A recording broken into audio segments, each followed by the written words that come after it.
Hello, hello! Je suis très heureuse de vous retrouver aujourd'hui pour un nouveau tutoriel. Il s'agit de deux fleurs. Je vais, dans ce tutoriel, réaliser les pensées, donc Cherry Pansy en anglais, les pensées. Et vous les voyez apparaître ici. Donc ici, avec des couleurs très soutenues. Ici, un petit peu moins, mais j'aime bien aussi. Je ne cherche pas forcément à reproduire les couleurs des fleurs, des fleurs que l'on trouve dans la nature, mais de me faire plaisir dans les couleurs. Donc, je les trouve tout de même plutôt ressemblantes. Et je vais donc réaliser ces fleurs avec vous aujourd'hui. Pour le matériel, eh bien déjà, je vais utiliser le set Cherry Pansy de Airfare Creation, le dies et le mold qui se compose de 5 pièces. Nous allons trouver dans ce set 3 tamponnages de pétales et chaque tamponnage correspond donc à une fleur. Et nous en avons 3 de tailles différentes et puis 2 feuilles de tailles différentes aussi. Les dies qui vont avec, qui vont me permettre de découper les formes de mes pétales et feuilles. Et puis le mold. Le mold, j'aime bien utiliser les molds pour modeler parce que nous avons un effet que nous n'allons pas retrouver si on le fait à la main. Et j'aime beaucoup, regardez les feuilles, elles sont vraiment très sympas. Mais même si j'utilise le mold, je vais fignoler à la main. Et pour cela, il va me falloir ceci, donc mon tapis de mousse et le stylet avec des petits embouts ronds. Je vais enlever ceci pour vous montrer. Le voici. Donc des embouts ronds de taille différentes. Un petit, un moyen, là, comme j'ai mis ici. Les tampons, donc je les ai déjà préparés sur mes blocs acryliques. Je vais utiliser sur la fin, donc bien sûr pour assembler mes fleurs, ma colle qui sèche clair et qui me permet aussi de pailleter avec mon cristal clear pour la touche finale.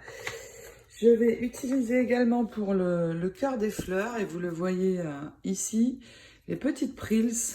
Je vais en utiliser des blanches un peu grisâtres et des parmes. Alors on peut aussi en utiliser des jaunes pour faire le cœur de la pensée, mais je ne suis pas très jaune. Donc je n'ai pas utilisé vraiment de jaune, quoique ici j'ai fait un essai, mais j'ai mis du rose, ça n'est pas du jaune. Après, vous pouvez faire toutes les couleurs possibles et imaginables. Le tout est de vous éclater. Et puis, j'ai préparé mes encres. Mais aussi, je vais pouvoir en faire avec des marqueurs. Et donc, pour venir tamponner, j'ai préparé donc mes feuilles de papier Airfelt Creation que je vais utiliser avec les encres. C'est le papier spécial pour les fleurs. Il est très épais, je crois. Il fait 280 grammes, si je ne me trompe pas. Donc, pour le tamponnage et ancrage, j'utilise ce papier-ci. Par contre, pour les marqueurs, je vais utiliser un papier Bristol. Donc, assez épais, que vous voyez donc ici, qui est également, oui, assez épais.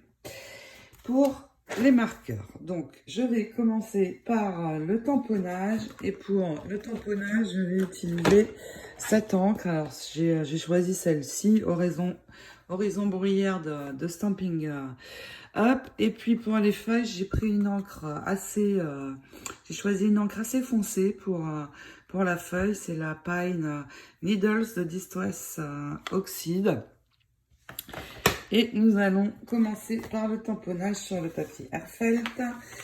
Et je ferai exactement les mêmes sur le Bristol.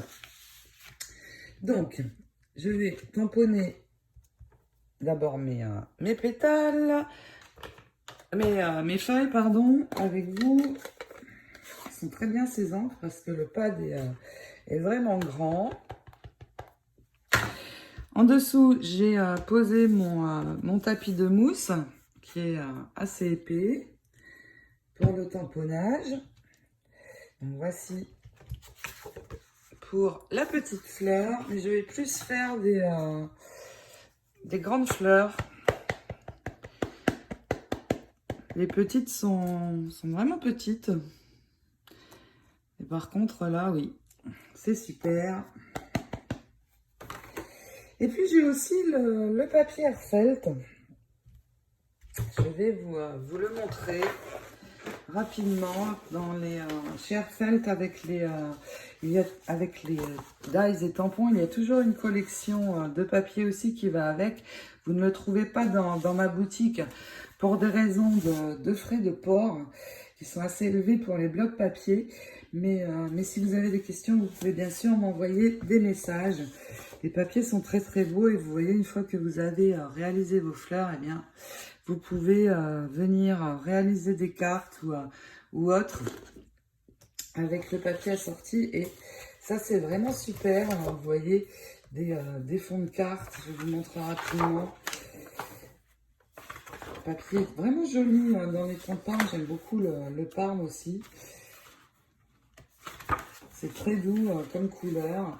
Et puis surtout, dans ces papiers, nous allons trouver, et je vais vous montrer, je ne trouve pas la page, la voici, nous allons trouver des motifs déjà imprimés, il n'y a plus que les dies à mettre dessus, et donc cette fleur, je l'ai réalisée directement dans le papier Airfelt, et c'est très sympa aussi le résultat. On n'a pas le tamponnage et toute la partie colorisation à faire. Voici pour ce très joli papier. Donc, je vais tamponner également donc mes feuilles. Et puis, nous allons réaliser la mise en couleur. Pour les feuilles, eh bien, il suffit de prendre une couleur plus claire que la couleur du tamponnage. Alors, quand vous colorisez à l'encre, prenez un papier brouillon à côté de vous pour enlever l'excès. Et puis ici, en rond circulaire, donc, je vais venir colorer mes feuilles. Alors, j'en fais toujours plusieurs. Pourquoi? Parce que dans le mold, je vais pouvoir mettre juste une feuille de chaque, mais pour les pétales, je vais pouvoir en mettre plusieurs. C'est très pratique.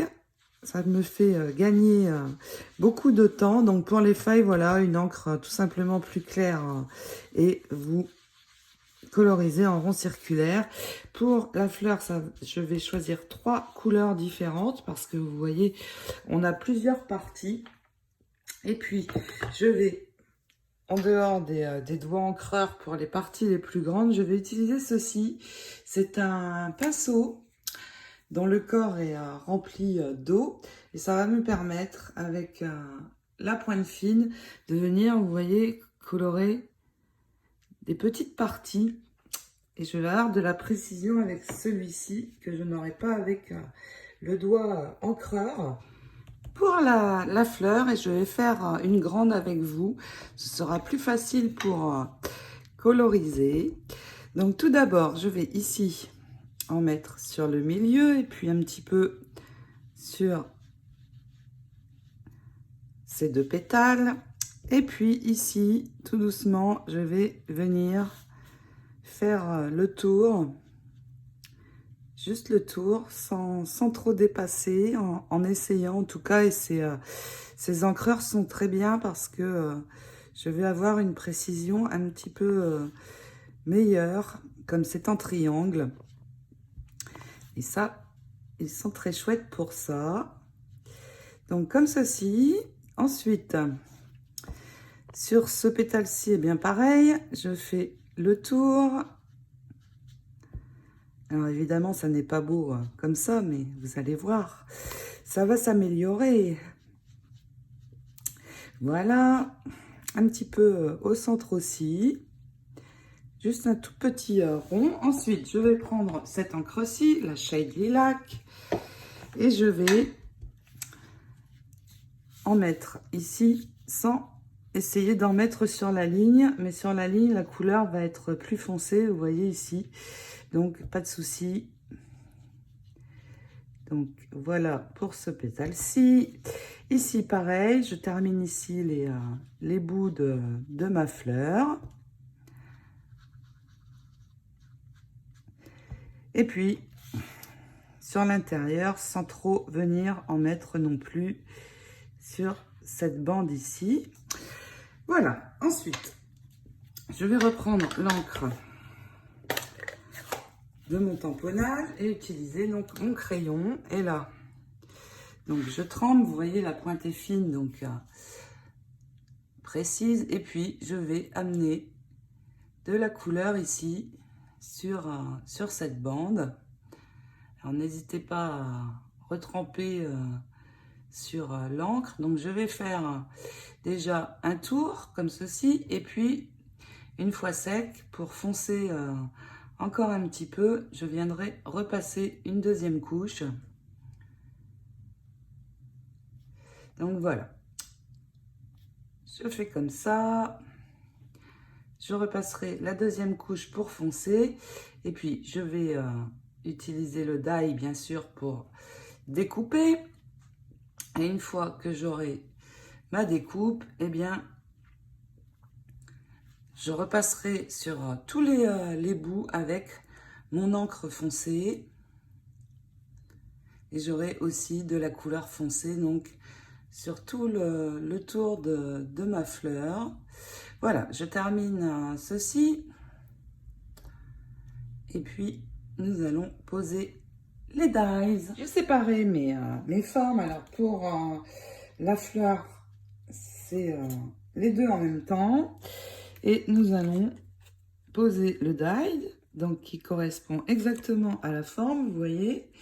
Et pour que ça ne bouge pas quand je vais passer dans ma Big Shot, eh bien, je mets un petit morceau de scotch pour sécuriser.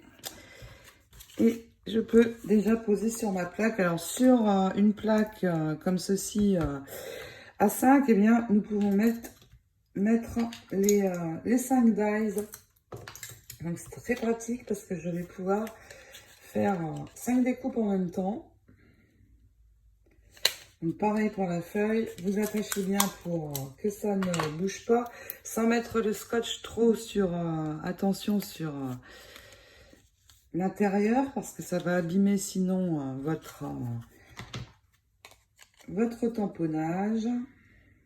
Et puis c'est parti, ça part dans la machine. Nous allons pouvoir les positionner ensuite toutes dans le mold. Je peux récupérer toutes mes formes.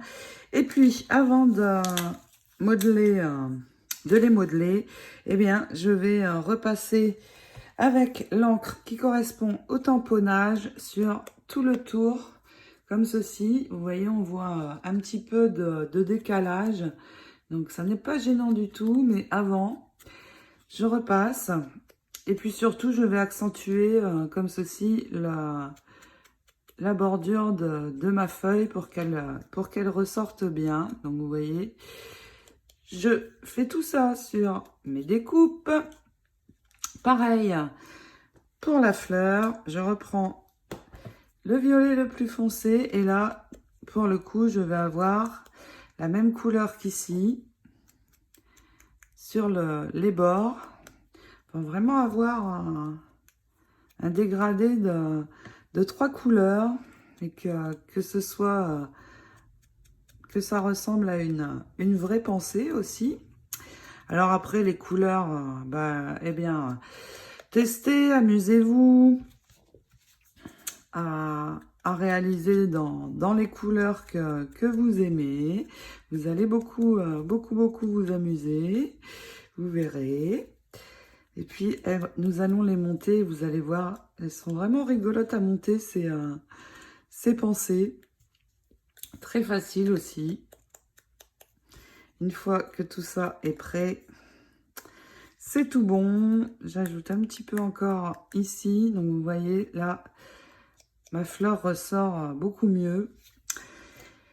Et nous allons utiliser maintenant le mold. Le mold, il se compose en 2 morceaux. Donc vous voyez ici, j'ai des crans. Ici aussi, une fois mes découpes posées, je vais tout simplement refermer comme ceci. Et donc, je ne vous ai pas montré, mais j'ai coloré aussi pour la fleur l'arrière. Pourquoi? Parce qu'elle va remonter et on peut apercevoir l'arrière. Pour les feuilles, ça n'est pas la peine.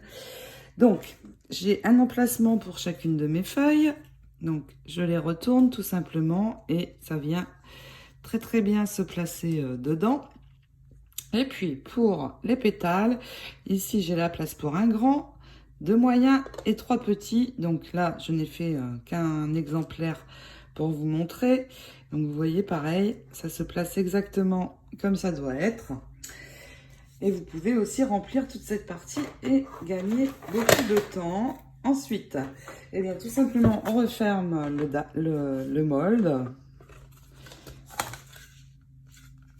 Je n'ai pas bien fermé. Voilà. Et on m'a demandé comment était le sandwich pour passer dans la machine. Eh bien, c'est simple. Une plaque en dessous. La seconde plaque transparente au-dessus. Et tout simplement, ça part. Alors, voilà. Vous voyez déjà, on aperçoit de belles nervures sur la feuille. Donc, je n'ai plus qu'à la récupérer. Pareil pour celle-ci. Et puis pour les pétales, j'ai aussi un joli nervurage, vous voyez. Alors le mold a abîmé un petit peu l'ancrage, donc ça n'est pas grave. Tout simplement, je vais repasser un tout petit peu sur les endroits où ça blanchit, vous voyez, tout simplement.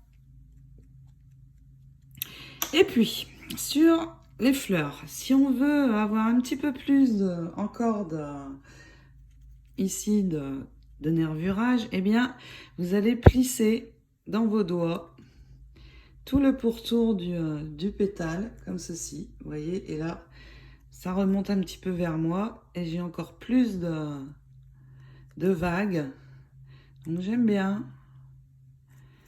Ça fait encore plus joli, et puis surtout dimensionnel, vraiment les doigts. Quand j'encre, je ne sais pas faire autrement que m'en mettre partout. C'est catastrophique.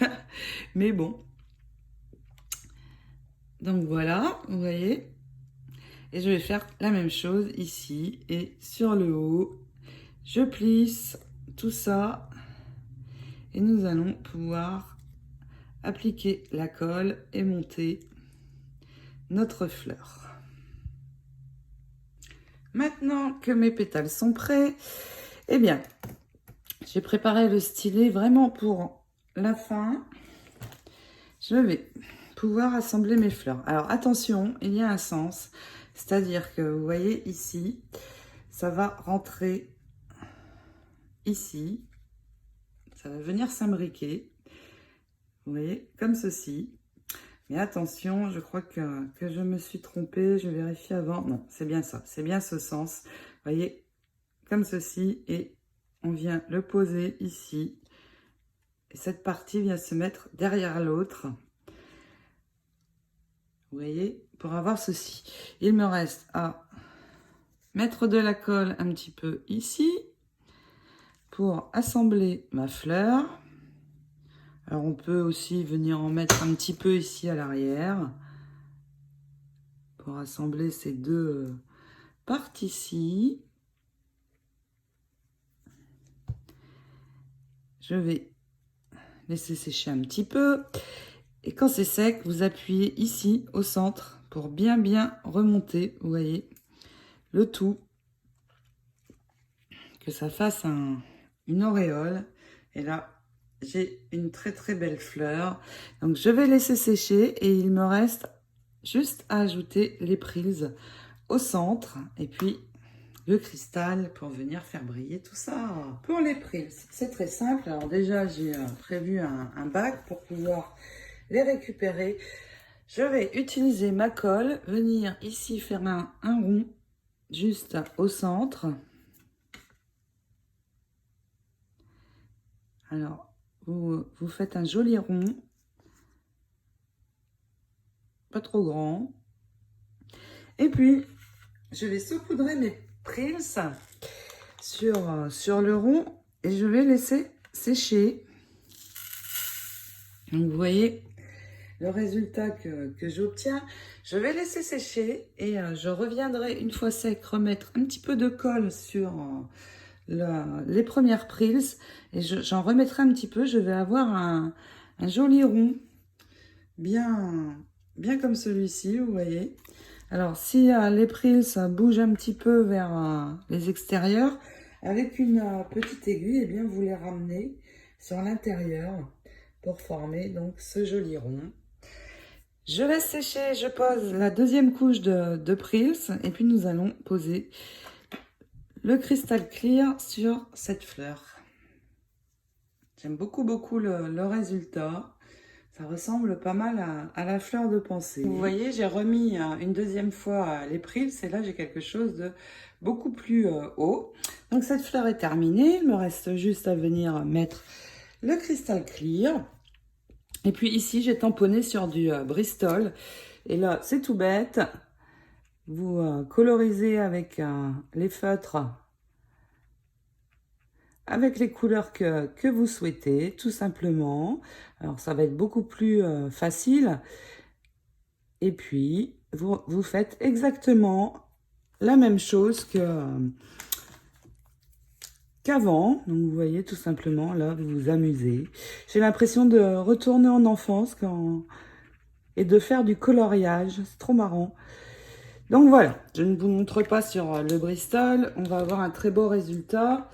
Un petit peu comme celui-là. Celui-là, je l'ai fait sur du Bristol et les couleurs ressortent plus en fait. Et puis, il est temps de sortir la colle magique et une éponge. Nous allons appliquer ceci. Voilà sur le Bristol les couleurs que j'ai utilisées. Et je vais faire exactement ensuite le même procédé. Je rajouterai une fois mes découpes récupérées de l'encre sur tous les bords. Donc la même encre que mon tamponnage, c'est celle-ci. Et puis sur ces fleurs-ci, je mettrai des prills mauve. Donc je laisse de côté, je vais finir et vous verrez le résultat final. Je vais maintenant préparer mon éponge, une feuille de brouillon, le cristal. Et je vais appliquer la colle avec un pinceau pour ne pas avoir de couche trop épaisse sur la fleur. Donc juste un pinceau, j'enlève mon embout métallique et je vais poser de la colle sur le côté. Et avec le pinceau, donc j'enlève l'excès avant, et bien je passe partout. Et je vous rappelle, cette colle sèche claire. Donc une fois sec, ça ne se verra pas du tout en fait. On ne verra aucune trace de colle. Ça, c'est juste génial avec cette colle. Elle a vraiment de multiples usages. Elle est un petit peu chère, certes, mais perso, je n'utilise que celle-là. Et puis, tout simplement, vous allez saupoudrer le cristal. Enlever l'excès, bien sûr récupérer l'excédent. Et là, pour l'instant, il y en a beaucoup, mais je vais attendre que ça sèche. Et je vous montre. Je termine ma fleur sur le Bristol et je fais la même chose avec le cristal. Je vais en mettre aussi sur mes feuilles, bien sûr. Ça fait vraiment un très joli effet. Alors, je mets mon doigt ici. Pardon, vous ne voyez pas. Pour que les pétales ne se décrochent pas, en fait. Et puis là, tout simplement, comme j'ai déjà du cristal sur le côté, eh bien, je vais venir plonger ma feuille dedans. Et puis pareil, je vais laisser sécher, regardez. Tout de suite, ça change. C'est très, très joli. Et bien voilà, ici, le résultat avec les feutres. Alors, vous pouvez repasser ici le doigt pour enlever un petit peu l'excès. Si vous trouvez qu'il y a trop de cristal. Voilà, comme ça, c'est mieux. Ça n'est pas encore sec sur le milieu. Vous pouvez juste maintenant venir coller vos fleurs tout de suite à l'arrière ou pas, comme vous voulez. Et puis il me reste à sortir une jolie découpe. Regardez comme c'est joli. Et mon très beau papier felt qui va avec pour réaliser une jolie carte que je ne manquerai pas de vous montrer. Donc vous voyez ici c'était à l'encre. Je vais enlever un petit peu aussi l'excès pour que ça ne palisse pas trop les couleurs. Voilà, donc là on va avoir quelque chose de beaucoup plus clair, sympa aussi, plus foncé avec les feutres. Je trouve que c'est peut-être plus joli, ça ressort plus. Et puis voilà, je n'ai plus qu'à les utiliser pour réaliser des cartes ou autres. J'adore faire des fleurs. En général, j'en fais plusieurs et puis maintenant, je vais les ranger dans une petite boîte jusqu'au moment où je voudrais les utiliser. Je suis allée tout à l'heure dans mon magasin américain fétiche qui est Hobby Lobby. Je vous l'ai montré il y a quelques temps. Et j'ai vu des fleurs. Elles étaient toutes en promo à 5 $ au lieu de 10. Et franchement, je n'en ai même pas acheté parce que quand on fait ces fleurs soi-même, et bien après, on ne trouve plus très jolies celles du commerce. Et bien voilà, j'espère que ce tutoriel vous aura plu. C'était très marrant à réaliser ces fleurs, j'ai beaucoup aimé. J'espère que vous aussi. Je vous fais plein de gros scrap bisous et je vous dis à très vite pour le démarrage du tutoriel album Hortensia. Ciao, ciao!